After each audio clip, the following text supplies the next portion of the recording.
جنت سے آئی ہوئی 14 چیزیں۔ بسم اللہ الرحمن الرحیم۔ السلام علیکم ورحمۃ اللہ وبرکاتہ۔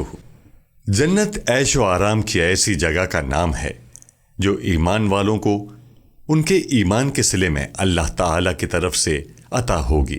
جنت میں ہی حضرت آدم علیہ السلام رہتے تھے، لیکن ان کی غلطی کی بنا پر انہیں جنت بدر کر کے زمین پر اتار دیا گیا۔ کہا جاتا ہے کہ حضرت آدم علیہ السلام جنت سے اپنے ساتھ کچھ بیج اور دیگر چیزیں لے کر آئے تھے۔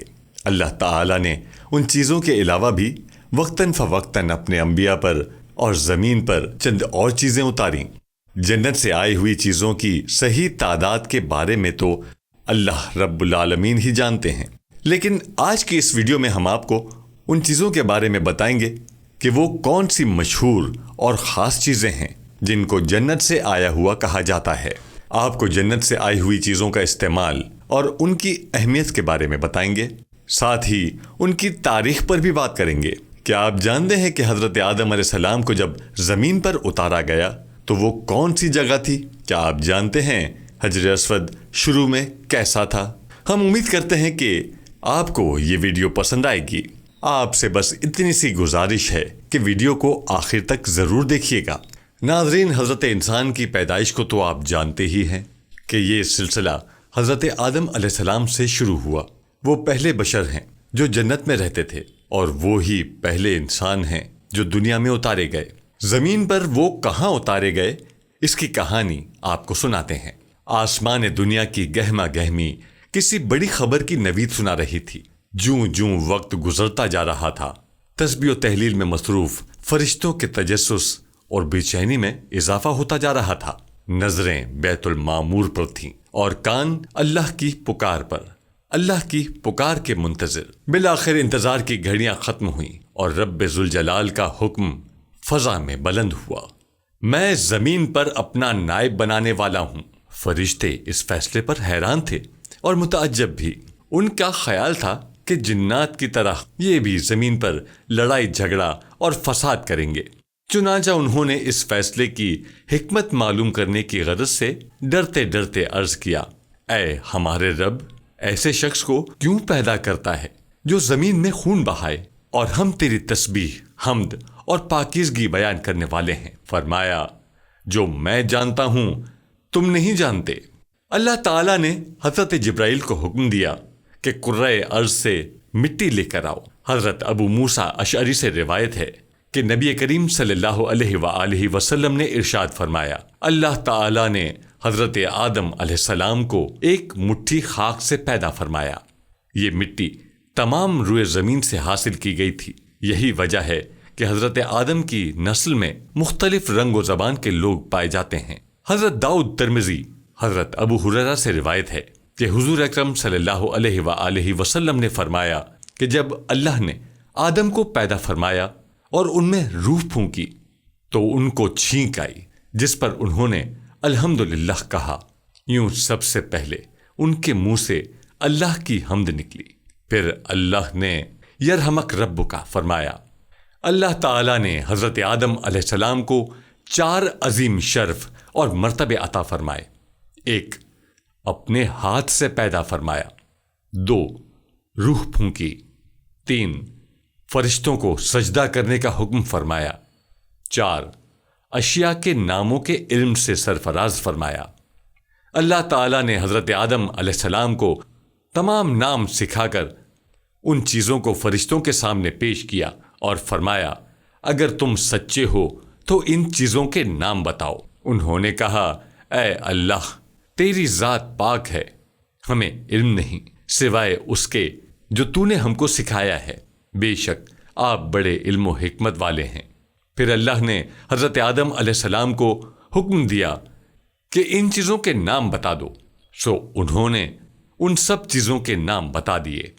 اللہ تعالیٰ نے فرمایا، دیکھا میں نے تم سے کہا تھا نا کہ میں زمین و آسمان کی تمام پوشیدہ چیزوں سے واقف ہوں۔ میں ان باتوں کو بھی جانتا ہوں جن کو تم ظاہر کر دیتے ہو اور جن کو تم دل میں رکھتے ہو۔ سورہ بقرہ آیات 31 تا 33۔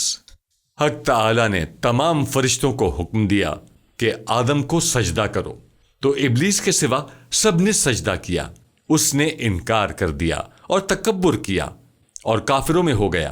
سورہ بقرہ آیت 34۔ اللہ نے ابلیس سے پوچھا، جب میں نے تجھ کو حکم دیا تھا تو کس چیز نے تجھے سجدے سے باز رکھا؟ اس نے کہا، میں اس سے افضل ہوں، تو نے مجھے آگ سے پیدا کیا ہے اور اسے خاک سے۔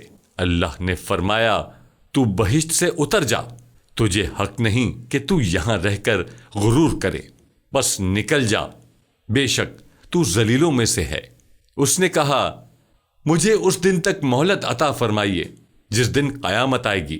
اللہ نے شیطان کو مہلت عطا فرما دی تو اس نے کہا، اب میں تیرے بندوں کو قیامت تک بہکاؤں گا، آگے سے، پیچھے سے، دائیں سے، بائیں سے۔ اللہ نے فرمایا، جو لوگ تیری پیروی کریں گے میں تجھ سمیت ان سب سے جہنم بھر دوں گا۔ سورہ آراف آیت 11 سے 18۔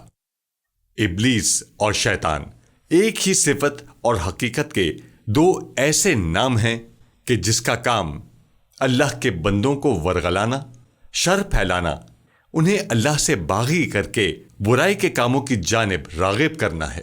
یہ انسان کا وہ ازلی دشمن ہے جو قیامت تک اس کا پیچھا نہیں چھوڑے گا۔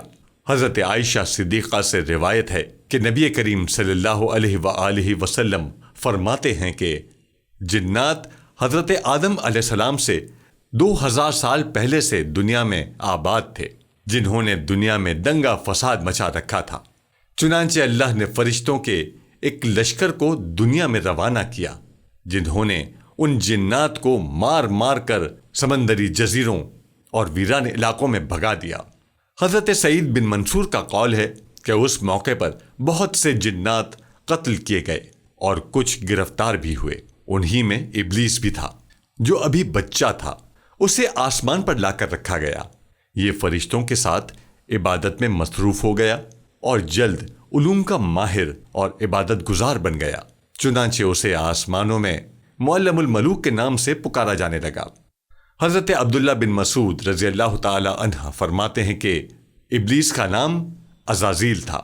سورہ کہف آیت 50 میں بھی اللہ نے فرمایا کہ ابلیس جنات میں سے تھا۔ تفسیر ابن جوزی میں حضرت عبداللہ بن عباس سے روایت ہے کہ نبی کریم صلی اللہ علیہ وآلہ وسلم نے فرمایا، شیطان آدمی کے جسم میں خون کی طرح سرایت کر جاتا ہے، بندے کا دل اس کا خاص ٹھکانہ ہے، تاہم شیطان کو اتنی قوت حاصل نہیں کہ انسان کو راہ حق سے زبردستی ہٹا دے۔ یہ دوسری بات ہے کہ وہ لوگوں کے دلوں میں وسوسے اور برے خیالات ڈال کر انہیں برائی کی طرف راغب کرتا رہتا ہے، اور یہی بندوں کا امتحان ہے۔ یوں تو جنت میں تمام آسائشیں، نعمتیں موجود تھیں، لیکن اس کے باوجود حضرت آدم علیہ السلام تنہائی اور اجنبیت محسوس کرتے تھے۔ چنانچہ اللہ تعالیٰ نے ان کی تنہائی دور کرنے کا بندوبست فرماتے ہوئے حضرت آدم، حضرت حوا علیہ السلام کو پیدا کر دیا۔ محمد بن اسحاق حضرت ابن عباس رضی اللہ تعالی عنہ سے روایت کرتے ہیں کہ حضرت حوا کو حضرت آدم علیہ السلام کی بائیں طرف کی چھوٹی پسلی سے پیدا کیا گیا جبکہ وہ سو رہے تھے۔ پھر اللہ نے حضرت آدم علیہ السلام کو حکم فرمایا کہ وہ اور ان کی بیوی جنت میں سکون فرمائیں، اور فرمایا، جہاں سے چاہو بلا روک ٹوک کھاؤ، لیکن اس درخت کے پاس نہ جاؤ۔ سورہ بقرہ آیت 35۔ حضرت آدم علیہ السلام اور حضرت حوا بڑے آرام و سکون سے رہنے لگے۔ روایت میں ہے کہ حضرت آدم علیہ السلام 100 سال یا 60 سال جنت میں رہے۔ اس عرصے میں دونوں پر جنت کے کسی بھی حصے میں جانے پر پابندی نہ تھی سوائے شجر ممنوعہ کے۔ شیطان اب ان دونوں کا کھلا دشمن تھا اور اپنی سزا کا بدلہ لینے کے لیے بے قرار بھی۔ اس کی شدید خواہش تھی کہ یہ اللہ کے حکم کی خلاف ورزی کریں۔ پھر شیطان نے ان دونوں کے دلوں میں وسوسہ ڈالا تاکہ ان کی شرمگاہیں جو ایک دوسرے سے پوشیدہ تھیں بے پردہ ہو جائیں۔ اس نے انہیں کہا، تمہارے رب نے تم دونوں کو اس درخت سے اس لیے منع فرمایا کہ کہیں یہ پھل کھا کر تم دونوں فرشتے نہ ہو جاؤ یا کہیں ہمیشہ زندہ رہنے والوں میں سے ہو جاؤ۔ سورہ آراف۔ شیطان کی ان باتوں نے حضرت حوا کو سوچنے پر مجبور کر دیا، اور پھر شیطان کی مسلسل اور تواتر کے ساتھ سازشیں رنگ لائیں، اور اس نے حضرت حوا علیہ السلام کو پھل کھانے پر راضی کر لیا۔ ایک دن حضرت حوا علیہ السلام نے حضرت آدم علیہ السلام سے کہا کہ ہم اس شجر ممنوعہ کا ذرا سا حصہ کھا کر تو دیکھیں، آخر وہ کیا راز ہے جو اللہ نے اسے کھانے سے منع فرمایا ہے۔ حضرت آدم علیہ السلام اس کے لیے قطعی طور پر تیار نہ تھے، لیکن پھر حضرت حوا کے مسلسل اصرار پر بعد نخواستہ وہ بھی راضی ہو گئے۔ ابھی انہوں نے پھل کو پورے طور پر چکھا بھی نہ تھا کہ ان کی سترگاہیں ایک دوسرے پر عیاں ہو گئیں، جس پر دونوں بدحواس اور پریشان ہو گئے، اور پریشانی میں جنت کے درختوں کے پتے توڑ توڑ کر اپنا بدن چھپانے لگے۔ اللہ نے دونوں کو پکارا اور فرمایا، کیا میں نے تم کو منع نہیں کیا تھا کہ اس درخت کا پھل نہ کھانا اور شیطان کے ورغلے میں نہ آنا؟ یہ تمہارا کھلا دشمن ہے۔ سورہ آراف۔ دونوں نے جب اللہ کی پکار سنی تو مارے خوف الہی کے کانپ اٹھے، نہایت لاچارگی اور عاجزی سے اپنی خطا پر نادم و شرمندہ ہوئے۔ بارگاہ خداوندی میں عرض کیا، اے ہمارے رب، ہم دونوں سے بہت بڑی غلطی ہو گئی ہے۔ اب اگر آپ نے ہم پر رحم و کرم نہ کیا اور معاف نہ فرمایا تو ہم تباہ و برباد ہو جائیں گے۔ اللہ تعالیٰ نے فرمایا، اب تم دونوں ایک خاص مدت تک زمین ہی پر رہو گے، جہاں تم ایک دوسرے کے دشمن ہوگے، اور وہاں ہی مرنا ہے اور اسی میں سے پھر پیدا ہونا ہے۔ سورہ آراف آیت 25۔ چنانچہ دونوں کو زمین کی طرف روانہ کر دیا گیا۔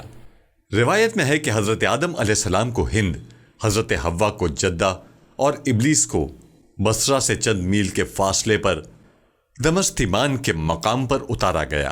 حضرت صدی رحمت اللہ علیہ فرماتے ہیں، آدم علیہ السلام جنت سے ہند میں اترے تو ان کے پاس حجر اسود تھا، اور جنت کے درختوں کے پتوں کی ایک مٹھی بھی تھی۔ پھر حضرت آدم علیہ السلام نے ان پتوں کو زمین پر پھیلا دیا، اور یہ خوشبودار درخت ان پتوں ہی کی پیداوار ہیں۔ حضرت ابن عباس رضی اللہ تعالی عنہ سے روایت ہے، حضرت جبرائیل علیہ السلام حضرت آدم علیہ السلام کے پاس آئے اور گندم کے 7 دانے ساتھ لائے۔ حضرت آدم علیہ السلام نے پوچھا، یہ کیا ہے؟ عرض کیا، یہ اس درخت کا پھل ہے جس سے آپ کو روکا گیا تھا، لیکن آپ نے تناول کر لیا تھا۔ فرمایا، تو اب میں اس کا کیا کروں؟ عرض کیا، ان کو زمین میں بو دیجئے۔ حضرت آدم علیہ السلام نے بو دیے، اور وہ دانے ان دنیا کے دانوں سے لاکھ درجے زیادہ تھے۔ وہ دانے اگے۔ حضرت آدم علیہ السلام نے فصل کاٹی، پھر دانوں کو بھوسی سے جدا کیا، پھر صفائی کی، اسے پیس کر آٹا گوندھا اور روٹی پکائی۔ اس طرح محنت و مشقت کے بعد اسے کھایا۔ قصص القرآن، ابن کثیر۔ ناظرین، حضرت آدم علیہ السلام کے زمین پر اترنے کے بارے میں مختلف روایات موجود ہیں۔ تفسیر کی کتابوں میں آتا ہے کہ یہ مقام سراندیپ یا موجودہ نام سری لنکا ہے، اور اسی ملک کے ایک پہاڑ پر حضرت آدم علیہ السلام کو اور حضرت حوا کو جدہ میں اتارا گیا۔ چونکہ جدہ کے معنی وادی کے ہیں، اسی لیے جدہ کو حضرت حوا سے منسوب کیا جاتا ہے۔ سری لنکا میں ایک پہاڑ کی چوٹی پر انسانی قدموں سے مشابہ ایک نشان ہے، جس کی لمبائی 67 انچ ہے اور چوڑائی 18 انچ ہے۔ اسے سنہائی زبان میں سری پادا یعنی مقدس قدم کا نشان کہا جاتا ہے۔ 5559 فٹ بلند ہے، جس کی چوٹی بھی کوہ آدم سے ہی منسوب ہو گئی ہے۔ کہا جاتا ہے کہ جب حضرت آدم علیہ السلام اس پہاڑ پر اترے تو ان کے قدموں کے نشان اس پر چھپ گئے، اور ان کا قد اتنا دراز تھا کہ ان کا سر آسمان سے لگ رہا تھا۔ بعد میں ان کے قد کو چھوٹا کر دیا گیا، اسی لیے اس قدم کے نشان کو جنت سے آئی ہوئی پہلی چیز بھی کہا جا سکتا ہے۔ تاہم یہ چوٹی صرف مسلمانوں کے لیے ہی نہیں بلکہ ہندوؤں، بدھ مت اور عیسائیوں کے لیے بھی یکساں متبرک مقام کی حیثیت رکھتی ہے۔ سری لنکا کے 3 دریاؤں کا منبع بھی یہی پہاڑ ہے۔ جہاں پر یاقوت اور نیلم کے پتھروں کی فراوانی ہے۔ سید سلیمان ندوی کے شاگرد مولانا خواجہ بہاؤالدین اکرمی کی تفسیر، خواجہ بہاؤالدین اکرم کی تصنیف عرب و دیار ہند 20ویں صدی کے اوائل میں چھپی تھی۔ اس میں لکھا ہے کہ سری لنکا کی چوٹی پر موجود یہ نشان مسلمانوں، ہندوؤں اور بدھوں کے لیے متبرک ہے۔ مسلمان اسے حضرت آدم علیہ السلام کے قدموں کا نشان سمجھتے ہیں۔ ہندوؤں کے نزدیک یہ نشان ان کے خدا شیوا کے قدموں کا ہے، جبکہ بدھوں کا یہ ایمان ہے کہ یہ نشان بدھا کے قدموں کا ہے، جو سری لنکا 3 بار آئے تھے۔ انڈیا کے معروف تاریخ دان سینٹ پائر رائکر لکھتے ہیں کہ 16ویں صدی میں سری لنکا آنے والے پرتگالی مسیحی سیاحوں کا خیال ہے کہ یہ قدموں کے نشانات سینٹ تھامس کے ہیں۔ یہ دنیا کی واحد جگہ ہے جو دنیا کے 4 بڑے مذاہب کے ماننے والوں کے لیے مقدس ہے۔ 14ویں صدی کے مشہور زمانہ سیاح ابن بطوطہ اس پہاڑ پر اپنی سیاحت کے بارے میں لکھتے ہیں کہ ہم سفر کرتے ہوئے سیلون کے جزیرے پر جا نکلے، جہاں سے اس پہاڑ کی چوٹی نظر آتی تھی۔ جب ہم بندرگاہ پہنچے تو معلوم ہوا کہ یہ ڈاکوؤں کا پرخطر علاقہ ہے جو سمندر میں جہازوں کو لوٹتے ہیں۔ یہاں کا راجہ ڈاکوؤں کا سردار ہے۔ ہم یہاں اترنا نہیں چاہتے تھے، لیکن سمندر کے خراب موسم کی وجہ سے چارہ نہ تھا، اس لیے میں کنارے پر اترا تو کچھ لوگ میرے پاس آئے اور پوچھا کہ تم کون ہو؟ میں نے کہا میں مصر کے بادشاہ کا ہم زلف ہوں اور بادشاہ کے لیے کچھ تحائف لے کر آیا ہوں۔ تو انہوں نے راجہ کو خبر کی۔ راجہ نے مجھے بلا بھیجا۔ راجہ نے میری آمد کی وجہ پوچھی تو میں نے کہا کہ میں یہاں مقدس قدم کی زیارت کرنے آیا ہوں۔ سیلون میں حضرت آدم علیہ السلام کو بابا اور اماں حوا کو ماما کہتے ہیں۔ راجہ نے غلام میرے ہمراہ کیے جو مجھے ایک جھولے میں اٹھا کر پہاڑ پر لے گئے۔ 4 جوگی، 3 برہمن، 10 اہلکار اور 15 لوگ میرا سامان اٹھانے والے بھی ساتھ بھیجے۔ ہم منڈالی پہنچے جہاں کے راجہ نے ہماری دعوت کی۔ اس شہر میں سوائے ایک خراسانی کے کوئی مسلمان نہیں تھا جو پہاڑ پر ہی جا رہا تھا۔ ابن بطوطہ لکھتا ہے کہ پہاڑ کی چوٹی پر جانے کا اولین راستہ شیخ عبداللہ بن حنیف نے دریافت کیا تھا۔ یہاں ایسے درخت ہیں جن کے پتے نہیں جھڑتے اور رنگ رنگ کے نکلتے ہیں۔ یہاں ہتھیلی کے برابر سرخ گلاب کا پھول ہوتا ہے۔ لوگوں کا گمان ہے کہ ان میں اللہ محمد کا نام قلم قدرت سے لکھا ہوا ہے۔ یہاں سے قدم کے نشان تک جانے کے 2 راستے ہیں، ایک کو باوا کا راستہ کہتے ہیں اور دوسرے کو ماما کا، یعنی آدم و حوا کے راستے۔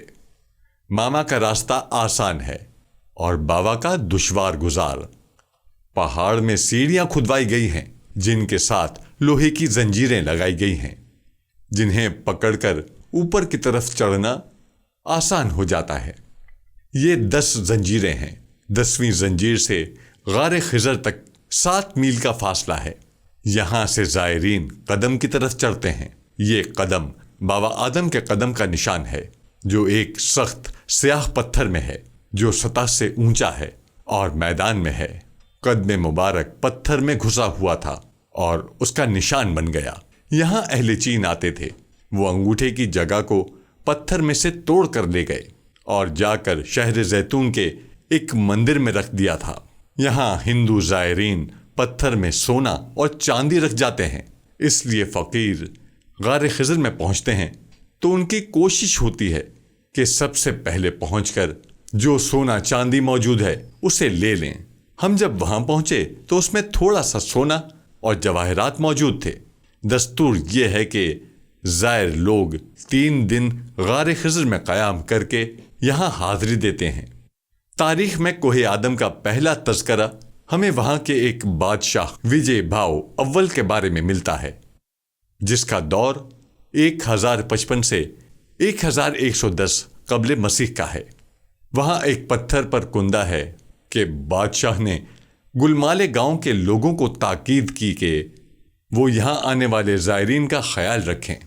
اسی دور میں یہاں پہاڑ پر چڑھنے کے لیے راستے بنائے گئے۔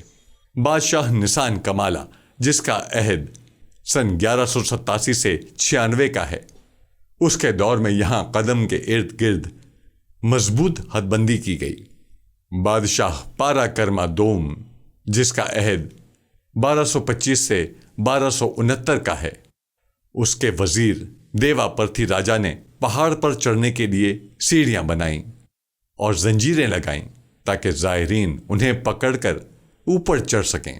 کوہ آدم کا ذکر 6 صدی عیسوی میں لکھی گئی تمل زبان کی رزمیہ نظم مانیم کالی میں بھی آیا ہے، جس میں اسے جواہرات کا جزیرہ کہا گیا ہے۔ چینی سیاح فابین بھی یہاں 5ویں صدی عیسوی کے اوائل میں آیا تھا۔ 19ویں صدی میں کئی یورپی سیاحوں نے بھی اپنے سفر ناموں میں اس کا ذکر تسلسل کے ساتھ کیا ہے۔ ناظرین، دوسری چیز وہ پتھر حجر اسود، جو کہ جنت کے یاقوتوں میں سے ایک تھا، جسے سیدنا آدم علیہ السلام اپنے ساتھ جنت سے لائے تھے اور تعمیر بیت اللہ کے وقت ایک گوشے میں نصب فرمایا تھا۔ طوفان نوح علیہ السلام میں آدم علیہ السلام کا تعمیر کردہ بیت اللہ آسمانوں پر اٹھائے جاتے وقت اس متبرک پتھر کو شکم جبل ابی قبیس میں امانتاً رکھ دیا گیا تھا۔ پھر تعمیر ابراہیمی کے وقت جبرائیل علیہ السلام نے اللہ تعالیٰ کے حکم سے سیدنا ابراہیم خلیل اللہ کی خدمت میں حاضر ہوئے اور وہ پتھر پیش کر دیا تھا۔ اس طرح اسے پھر اسی جگہ کی زینت بنا دیا گیا جہاں پہلے رونق افروز تھا۔ اسلام کی پوری تاریخ میں مسلمانوں کی ایک بڑی تعداد ہر سال عمرہ اور حج کرنے سعودی عرب کے مقدس شہر مکہ مکرمہ جاتی ہے۔ خانہ کعبہ کے گرد طواف کرتے ہوئے مسلمان حجر اسود کو چھوتے ہیں۔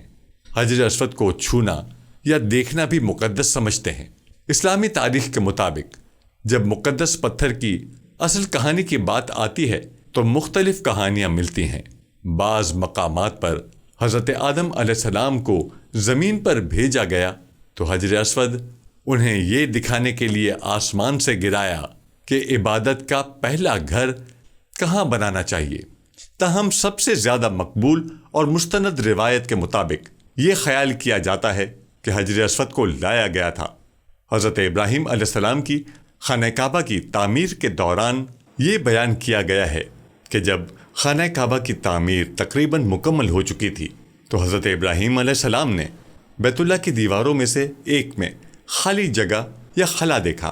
چنانچہ حضرت ابراہیم علیہ السلام نے اپنے بیٹے حضرت اسماعیل علیہ السلام سے کہا کہ وہ ایک چٹان تلاش کریں جو خانہ کعبہ کی دیوار میں خالی جگہ پر نصب ہو سکے۔ چنانچہ حضرت اسماعیل علیہ السلام نے ایک ایسے پتھر کی تلاش جو خانہ کعبہ کی دیوار میں خالی جگہ کو یا خلا کو پر کر دے، لیکن مکہ کے مضافات میں تلاش کے بعد بھی کامل پتھر نہ مل سکا۔ کعبہ کی طرف واپسی پر یہ دیکھ کر حیران رہ گئے کہ دیواروں کے برج میں ایک شاندار پتھر پہلے سے نصب تھا۔ والد سے پوچھنے کے بعد معلوم ہوا کہ آسمانی پتھر حضرت ابراہیم علیہ السلام کے پاس عظیم فرشتہ جبرائیل علیہ السلام نے بھیجا تھا۔ حجر اسود کے حقیقی رنگ، تقدس اور آسمانی اصل کے حوالے سے رسول صلی اللہ علیہ وآلہ وسلم نے فرمایا، جب حجر اسود جنت سے اتارا گیا تو وہ دودھ سے زیادہ سفید تھا، لیکن بنی آدم کے گناہوں نے اسے سیاہ کر دیا۔ ترمذی۔ مذکورہ بالا حدیث اس بات کا ثبوت ہے کہ جب حجر اسود آسمان سے لایا گیا یہ اصل میں خالص سفید رنگ کا تھا اور بنی نوع انسانوں کے گناہوں کی وجہ سے سیاہ ہو گیا ہے، کیونکہ اس کا مقام فرحان کی گہری وادی میں سے ہے۔ خانہ کعبہ سال کے بیشتر حصے میں سیلاب آیا۔ شدید بارشوں سے خانہ کعبہ کی بنیاد کو خاصی تباہی ہوئی، جس کے نتیجے میں خانہ کعبہ کی تعمیر نو کر کے اس کی بنیاد کو مضبوط کرنے کا فیصلہ کیا گیا۔ تمام مسلمانوں نے خانہ کعبہ کی بنیاد کی اور اس کی تعمیر نو میں اپنا حصہ ڈالا، یہاں تک کہ یہ حجر اسود کو واپس رکھنے تک پہنچ گیا۔ ہر قریش خاندان کو خانہ کعبہ کے 1/4 حصے کی تعمیر کی ذمہ داری دی گئی۔ چنانچہ قریش خاندانوں کے تمام سردار حجر اسود کو رکھنے کی عزت کے لیے لڑنے لگے۔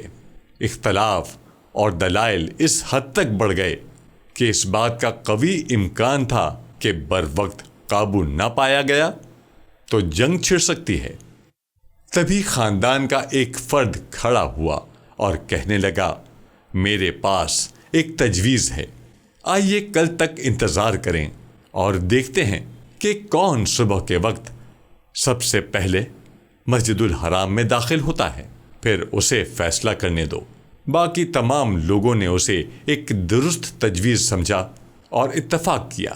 اگلے دن سب لوگ بے چینی سے خانہ کعبہ میں داخل ہونے والے پہلے شخص کا انتظار کرنے لگے۔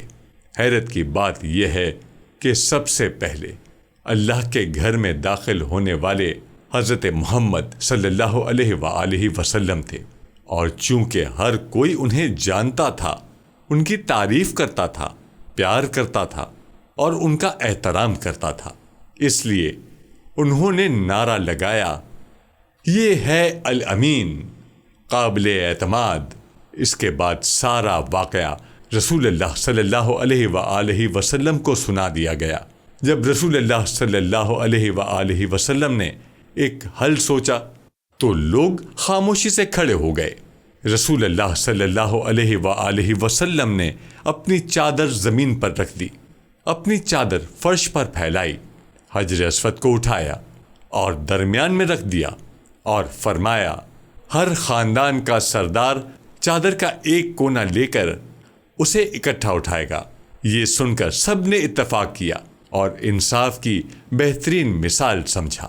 جب چادر مناسب اونچائی پر اٹھائی گئی تو رسول اللہ صلی اللہ علیہ وآلہ وسلم نے حجر اسود کو اپنے ہاتھ سے اس کی جگہ پر رکھ دیا۔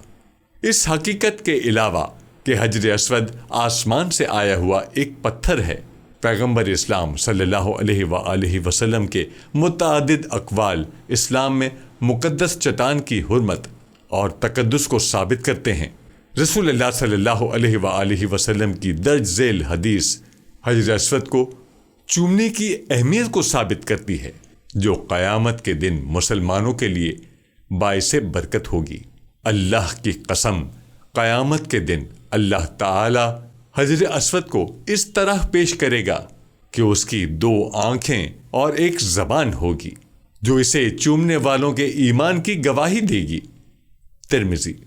ایک اور حدیث میں نبی اکرم صلی اللہ علیہ وآلہ وسلم نے حجر اسود کی اہمیت کو جنت کے زیور کے طور پر بیان کیا ہے۔ پیارے نبی حضرت محمد صلی اللہ علیہ وآلہ وسلم کا ارشاد ہے، حجر اسود اور مقام ابراہیم جنت کے جواہرات میں سے 2 جواہرات ہیں۔ اگر اللہ تعالیٰ نے ان کی روشنی کو نہ چھپایا ہوتا تو وہ مشرق و مغرب کے درمیان میں ہر چیز کو روشنی دیتے۔ ترمذی۔ ناظرین، یہ تھی ہماری آج کی ویڈیو۔ ہم امید کرتے ہیں کہ آپ کو ہماری آج کی ویڈیو ضرور پسند آئی ہوگی۔ اگر آپ کو ہماری آج کی یہ ویڈیو پسند آئی ہے تو آپ سے گزارش کرتے ہیں سبسکرائب کے ساتھ ساتھ ہماری ویڈیو کو لائک بھی کریں اور اپنی قیمتی رائے کا اظہار کمنٹس میں ضرور کریں۔ کمنٹس میں آپ اپنے سوالات بھی ہم تک پہنچا سکتے ہیں۔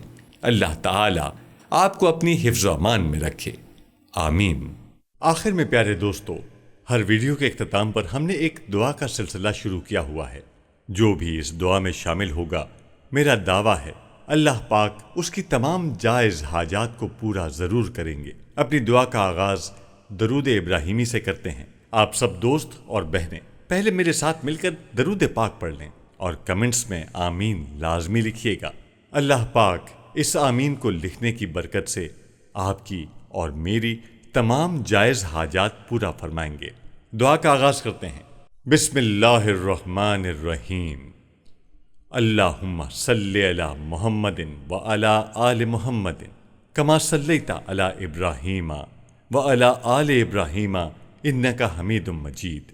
اللہم بارک علی محمد وعلی آل محمد کما بارکت علی ابراہیم وعلی آل ابراہیم انک حمید مجید۔ تمام حمد و ثنا رب ذوالجلال کے لیے ہیں، جس کی رحمت سے نا امیدی نہیں، جس کی نعمتوں سے دامن خالی نہیں، جس کی مغفرت سے مایوسی نہیں، اور جس کی رحمتوں کا فیضان کبھی رکتا نہیں۔ اے اللہ، تو پاک ہے، تیرا شکر ادا کرتے ہیں اس اقرار کے ساتھ کہ تیرے سوا کوئی معبود نہیں، تو سب سے بڑا ہے، تیرا کوئی شریک نہیں اور نہ ہی کوئی ہمسر ہے۔ زمین و آسمان پر جتنی بھی مخلوقات ہیں تو سب کا مالک ہے اور سب کو تو ہی پالنے والا ہے۔ اے اللہ پاک، بلا شبہ تو ہم سے محبت کرتا ہے، یہی وجہ ہے کہ تم نے ہمیں ایمان کی دولت سے نوازا اور ہمیں اپنے محبوب صلی اللہ علیہ وآلہ وسلم کا امتی بنایا۔ یا اللہ، اپنے پیارے حبیب پاک صلی اللہ علیہ وآلہ وسلم کے صدقے ہماری زندگیوں کو پرسکون اور آسان بنا دے۔ یا الہی، ہم سب کے گناہ معاف کر دے، ہم سب کو عابد اور سحر خیز بنا دے، ہم پر راز شوق آشکار کر دے، ہمیں غلامی مصطفیٰ صلی اللہ علیہ وآلہ وسلم سے سرفراز کر دے، ہمارے دلوں کی ویران بستی کو اپنی رحمت سے آباد کر دے، اور ہمیں اس راستے پر ہمیشہ قائم رکھ جو نبی پاک صلی اللہ علیہ وآلہ وسلم نے بتلایا ہے۔ یا اللہ پاک، ہم سب کو سچے دل سے توبہ کرنے کی توفیق عطا فرما دے۔ اے رب رحیم، ہم گناہوں کی دلدل میں ڈوب گئے ہیں، ہم بدکاریوں کی مستیوں میں گرے پڑے ہیں، ہم مایوسیوں کے اندھیروں میں بھٹک رہے ہیں، رحمت الہی سے خود ہی روٹھ گئے ہیں۔ اے اللہ، ہم ندامت کے آنسوؤں سے نا آشنا ہیں، ہم ایک سچی توبہ کے طلبگار ہیں۔ اے اللہ پاک، ہمیں اپنی رحمت سے ہمیں وہ سچی توبہ عطا فرما دیجئے۔ اے پاک پروردگار، ہمیں، ہمارے والدین کو، ہمارے اہل و عیال کو، ہمارے آباء و اجداد کو اور ہماری آنے والی نسلوں کو اپنی عافیت عطا فرما، ہم سب کو بے حساب رزق عطا فرما، ہم سب کو حاسدوں کے حسد سے بچا۔ دونوں جہانوں کے مالک، جب ہم تھک جائیں تو ہمیں آرام پہنچانا، جب مشکلیں بڑھ جائیں تو آسانی بن جانا، جب ہم کمزور پڑ جائیں تو ہماری طاقت بن جانا، جب ہم دکھ اور تکلیف میں ہوں تو ہمارا مرہم بن جانا، جب ہم مایوس ہو جائیں تو ہمارا بھروسہ اور یقین بن جانا، جب ہم بھوک سے نڈھال ہو جائیں تو تیری یاد ہی ہماری غذا بن جائے، جب ہر طرف بے چینیاں بھر جائیں تو اے پاک پروردگار ہمارا سکون بن جانا، جب ہمارے اندر مایوسی کا اندھیرا بھرنے لگے تو امید کی روشنی بن جانا، جب ہر چیز ہمارے لیے ناممکن ہو جائے تو ہر چیز کو اپنے خاص فضل اور کرم سے ممکن بنا دینا۔ اے ارض و سما کے مالک، تو غفور ہے، تو رحیم ہے، ہم سب کی توبہ قبول کرنا، ہمارے گناہ صغیرہ اور کبیرہ کو دھو دینا، ہمارے گناہ صغیرہ و کبیرہ کو دھو دے، ہمارے دلوں کو ہدایت دے، ہماری زبان کو درستگی اور نرمی عطا فرما، ہم سب کو گناہوں سے بچا اور ہمیں نیک اعمال کرنے کی توفیق عطا فرما۔ اے اللہ، جس طرح تو بارش برسا کر سوکھی زمین کی پیاس بجھاتا ہے، اسی طرح اپنی رحمت سے ہمارے دلوں کو بھی سیراب کر دے